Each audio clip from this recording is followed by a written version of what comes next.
तो दोस्तों, welcome to my channel world book. Video start करने से पहले मेरे चैनल को सब्सक्राइब करना ना भूलिएगा। दोस्तों, आज हम जिस बुक के बारे में बात करने जा रहे हैं उस बुक का नाम है करेज टू बी डिसलाइक्ड, जिसको लिखा है फ्यूमिटे कोगा और इकिरो किशविरी ने। दोस्तों, क्या आप पीपल प्लीज़र हो, यानी हमेशा दूसरों को खुश रखने की कोशिश करते रहते हो और हमेशा यही चाहते हो कि कोई आपसे नाराज़ ना हो? अगर ऐसा है तो एक बैड न्यूज़ है। आप लाइफ में कितनी भी कोशिश कर लीजिए, कोई ना कोई आपको डिसलाइक ज़रूर करेगा। ऐसे में चिंता करने की ज़रूरत नहीं है, बल्कि आपको समझना होगा कि इसमें आपकी कोई गलती नहीं है। कोई ना कोई हमें डिसलाइक ज़रूर करता है, इसलिए हमें अपने अंदर दूसरों की डिसलाइक को सहने की हिम्मत लानी होगी, तभी हम खुश रह पाएंगे। तो दोस्तों, स्टार्ट करते हैं इस बुक की समरी को। अध्याय 1, चाइल्डहुड ट्रॉमा एंड पर्सनालिटी। दोस्तों, इस लेसन में लेखक ने सिगमंड फ्रॉड की चाइल्डहुड ट्रॉमा की साइकोलॉजी के बारे में बताया है। हमारी आज जो भी पर्सनालिटी है वो हमारे बचपन के ट्रॉमा पर ही बेस्ड होती है। अगर आपको बचपन में बुरे अनुभव हुए हैं तो बड़े होकर भी वो अनुभव आपके सबकॉन्शियस ब्रेन में छुपे रहते हैं।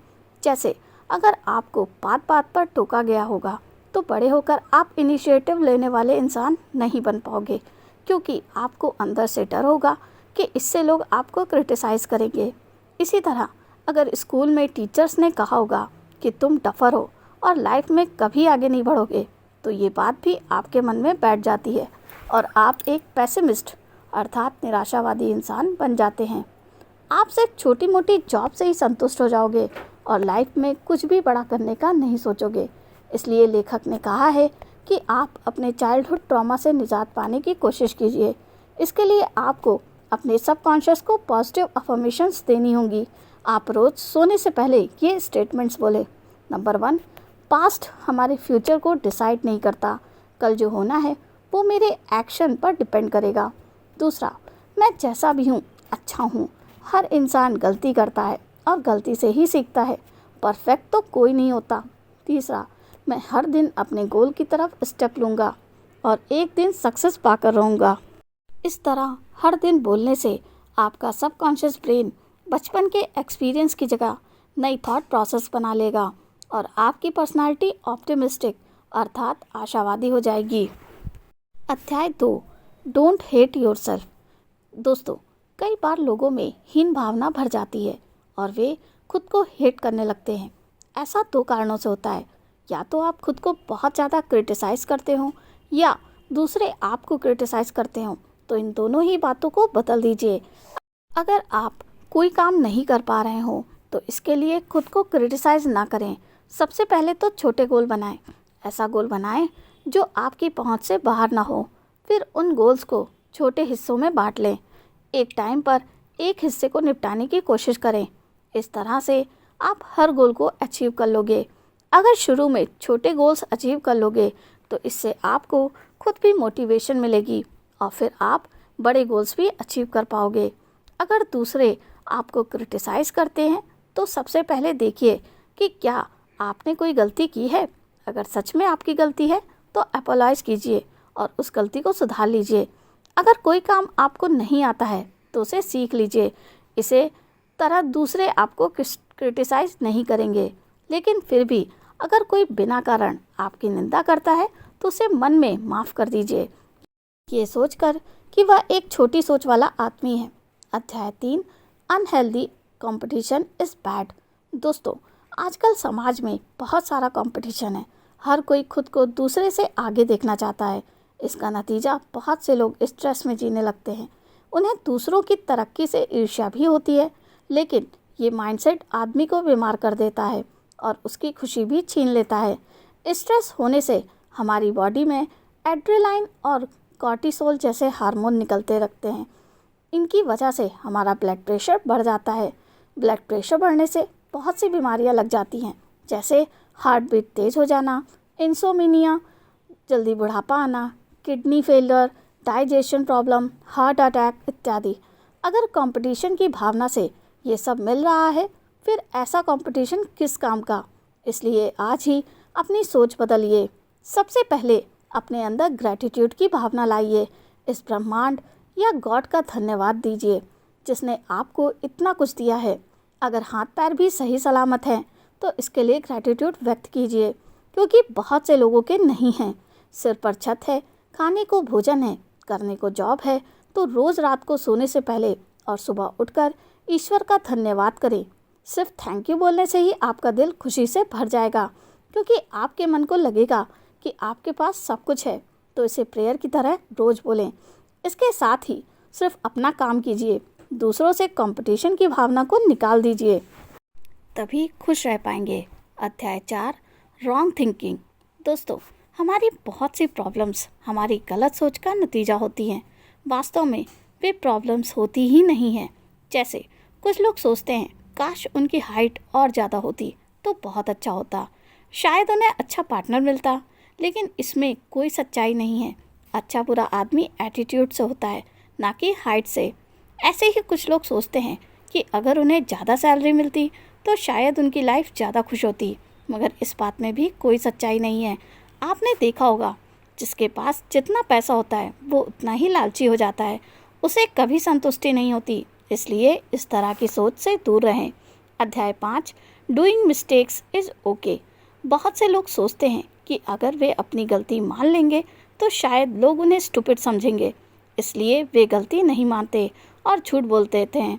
लेकिन इससे बात बनने के बजाय बिगड़ जाती है और दूसरे लोग मन ही मन उनके प्रति गलत सोच बना लेते हैं, क्योंकि आज की डेट में कोई भी बेवकूफ़ नहीं है। इसलिए अच्छा है कि अपनी गलती मान लें और अपोलाइज भी कर दें। इससे ईगो का इशू ना बनाएं। आप देखेंगे कि गलती मान लेने से दूसरे लोग आपकी और हेल्प करना चाहेंगे। उन्हें आप में एक ह्यूमन नज़र आता है और हर ह्यूमन गलती करता है। दूसरा, अगर गलती के लिए कोई आपको क्रिटिसाइज़ करता भी है तो इसके लिए तैयार रहें। ये किताब ही इसके बारे में है। आप में अपनी निंदा सुनने की हिम्मत होनी चाहिए, लेकिन गलती करना ही दुनिया का अंत नहीं है। एक बार की हुई गलती को दोबारा ना दोहराएं, इससे आप आगे बढ़ते जाएंगे। अध्याय 6, पॉजिटिव बिहेवियर। दोस्तों, आपको अपने बिहेवियर में 2 बातें शामिल करनी चाहिए। पहला, मुझ में हर काम करने की हिम्मत है। दूसरा, सब लोग मेरे दोस्त की तरह हैं। जब आप इस तरह की सोच अपने अंदर लाएंगे तो आपको लाइफ बहुत आसान लगेगी। पहली सोच के कारण आप अपने गोल को अचीव करने लग जाएंगे। आप दूसरों के मोहताज नहीं रहेंगे। आपके अंदर अपने फैसले लेने की हिम्मत आएगी, जिसे देखकर दूसरे आपको स्ट्रांग मानने लगेंगे। इसी तरह जब आप सबको अपना दोस्त मानेंगे तो आप में एक पॉजिटिव एटीट्यूड विकसित होगा, जो ग्रोथ के लिए बहुत ज़रूरी होता है। आपने बहुत बार दूसरों को बोलते सुना होगा, कभी किसी पर भरोसा मत करना, हर कोई भ्रष्ट है तथा सब सेल्फिश होते हैं इत्यादि। लेकिन ऐसे स्टेटमेंट से निगेटिविटी फैलती है। जब आप किसी पर ट्रस्ट ही नहीं करोगे तो अपना गोल कैसे अचीव कर पाओगे। 1-2 धोखे हर इंसान को मिलते हैं, लेकिन उनसे हम सारी सोसाइटी को जज नहीं कर सकते। क्या लोग चैरिटी नहीं कर रहे? क्या हर दिन वे दूसरों को धोखा दे रहे? क्या सारे प्रोफेशनल जैसे डॉक्टर, इंजीनियर आदि समाज की हेल्प नहीं कर रहे? इसलिए पॉजिटिव एटीट्यूड डेवलप कीजिए, तभी आपका माइंड कुछ करने के लिए मोटिवेट होगा और तभी बड़े गोल्स हासिल करने में आप कामयाब हो पाओगे। अध्याय 7, desire for praise gives pain. दोस्तों, हर कोई चाहता है कि वो लाइमलाइट में रहे, सब उसकी तारीफ करें। लेखक कहते हैं कि यही डिज़ायर हमारे दुखों का कारण है।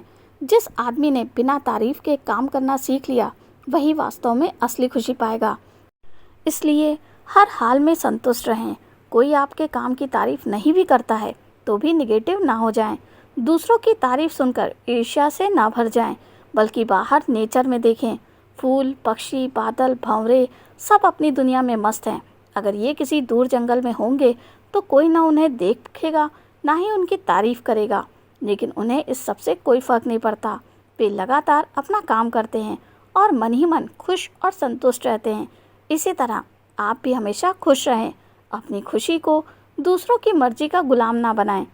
ऐसा ना हो कि दूसरा आएगा, आपकी तारीफ करेगा, तभी आप खुश हो पाएंगे, बल्कि डेली कुछ रिचुअल बना लीजिए जो आपको खुश रख सकें। बच्चों के साथ खेलिए, दोस्त के साथ चाय का आनंद लीजिए, म्यूजिक सुनिए, गाना गाइए, डांस कीजिए। अपनी खुशी का रिमोट कंट्रोल अपने हाथ में रखिए। अध्याय 8, डिवाइड टास्क्स। दोस्तों, बहुत बार ह्यूमंस में झगड़े इसलिए भी होते हैं क्योंकि वे अपने टास्क्स को सेपरेट नहीं कर पाते। इससे बहुत कन्फ्यूज़न होता है। कई बार वे एक दूसरे के टास्क को कर रहे होते हैं और उनका क्रेडिट ना मिलने पर झगड़ा करने लगते हैं। इसलिए सबके टास्क पहले से ही निर्धारित होने चाहिए। घर में बच्चों को भी उनके टास्क पहले ही बता दिए जाने चाहिए।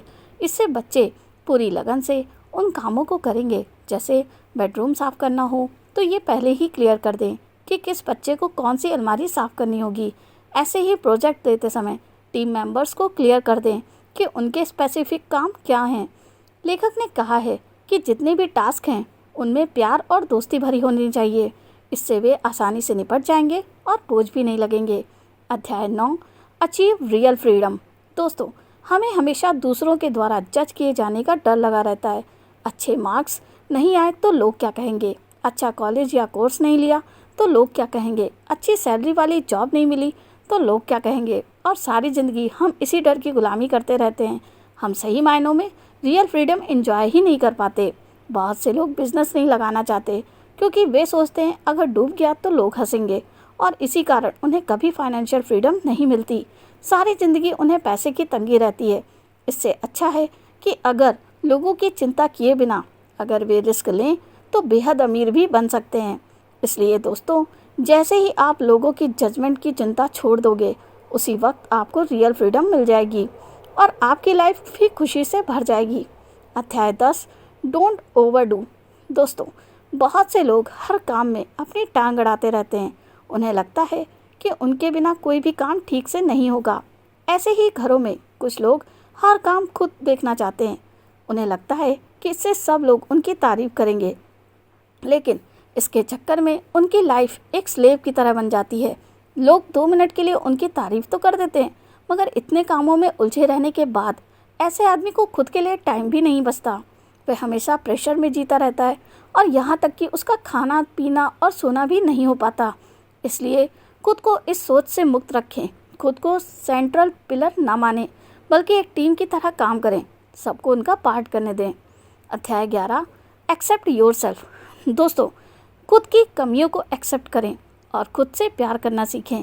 कोई भी परफेक्ट नहीं होता। अगर आपके हाथ में हो तो उन कमियों में सुधार करते रहिए। ऐसे ही दूसरों की कमियां भी मत देखते रहिए, बल्कि उन पर पूरा कॉन्फिडेंस रखिए। आज तक उन्होंने जो भी किया है उसके लिए उनका धन्यवाद कीजिए। अगर कुछ कमी है तो सभ्य तरीके से उसके बारे में बात कीजिए। इस तरह से कोई भी आपको कभी डिसलाइक नहीं करेगा। अध्याय 12, करेज टू बी नॉर्मल। दोस्तों, बहुत बार हम स्पेशल बनना चाहते हैं, लेकिन ये भी हमारे दुखों का कारण बन जाता है। अगर हम स्पेशल नहीं बन पाते तो हम खुद को ही क्रिटिसाइज़ करने लग जाते हैं। इसलिए स्पेशल बनने से अच्छा है नॉर्मल बनना। बहुत से लोग कुछ अचीव करने के बाद बहुत बदल जाते हैं, उनमें घमंड आ जाता है। लेकिन इससे होता क्या है? क्या लोग उनकी पूजा करने लगते हैं? बिल्कुल भी नहीं, उल्टा उनसे दूर हो जाते हैं और धीरे धीरे ऐसे लोग अकेले पड़ जाते हैं। बुरे वक्त में भी कोई उनका साथ नहीं देता। याद रखिए कि पैसा, पावर या शोहरत कभी भी आपका हालचाल नहीं पूछेंगे, बल्कि जिंदा लोग ही आपकी खोज खबर लेंगे। इसलिए पैसा और पावर पाकर भी नॉर्मल रहिए। राजा बनकर भी ऋषि जैसी सोच रखिए। यही असली खुशी का रहस्य है। अध्याय 13, life is a series of moments. दोस्तों, ज़िंदगी छोटे छोटे पलों से बनी हुई है और ये पल गुजरते रहते हैं। अगर अभी आपकी लाइफ में कोई प्रॉब्लम है तो निराश मत होइए, क्योंकि ये मोमेंट्स बीत जाएंगे और नए मोमेंट्स नया फ्यूचर लेकर आएंगे।